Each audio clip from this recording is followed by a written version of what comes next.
Γεια σας! Καλώς ήλθατε σε ένα ακόμη επεισόδιο του Παιδικού Βιβλιοπωλείου. Σήμερα θα γνωρίσουμε ένα βιβλίο για τη διατροφή, γραμμένο από τη διαιτολόγο και συγγραφέα Ειρήνη Τοπαλίδου, σε εικονογράφηση της Νεφέλης Ρισκάκη από τις εκδόσεις The Book Project.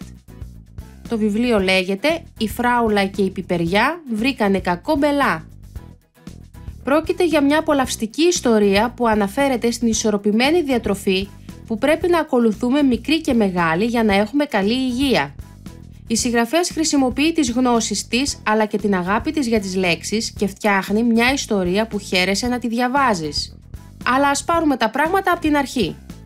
Μια φράουλα και μια πιπεριά συλλαμβάνονται και οδηγούνται στη φυλακή. Περιμένουν με φόβο τη δίκη που θα ακολουθήσει. Η κατηγορία που τις βαραίνει είναι συμμετοχή σε ανθυγιεινό γεύμα. Πρόεδρος στο δικαστήριο είναι το μπρόκολο, το οποίο με τόσες βιταμίνες που έχει, δίκαια έχει κερδίσει αυτή τη θέση. Εισαγγελέας το σκόρδο, μιας και έχει τόσα μάτια που όλο και κάποιο θα έβλεπε τον ένοχο. Στο ειδόλιο του κατηγορουμένου, η καημένη η πράσινη πιπεριά αγκαλιασμένη σφιχτά με τη φραουλίτσα. Οι καημενούλες έτρεμαν και οι δύο από το φόβο τους περιμένοντας κάποιο θαύμα. Όλα δείχνουν ότι δεν θα γλιτώσουν τη φυλάκιση.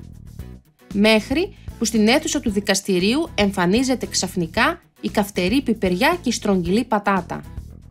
Την καυτερή πιπεριά όλοι την έτρεμαν, γιατί αν σε άγγιζε λίγο παραπάνω και εγώσουν ολόκληρος για ώρες.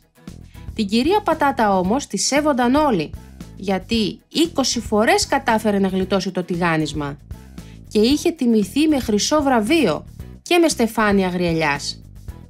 Άραγε θα βοηθήσουν οι δύο κυρίες την πιπεριά και τη φράουλα να γλιτώσουν από τη φυλακή? Το βιβλίο επιδέχεται πολλαπλές αναγνώσεις.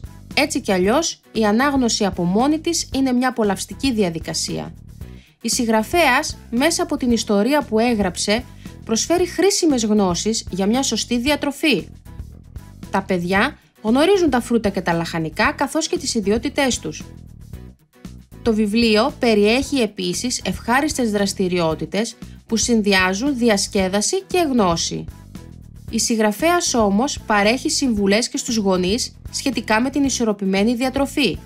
Συμβουλές απλές και κατανοητές, χωρίς υπερβολές, που εύκολα μπορεί κανείς να ακολουθήσει. Πραγματικά ένα βιβλίο που αξίζει να διαβάσετε. Ευχαριστούμε που μας παρακολουθήσατε. Αν σας άρεσε το βίντεο, κάντε μας like και subscribe. Μην ξεχάσετε να πατήσετε το κουδουνάκι.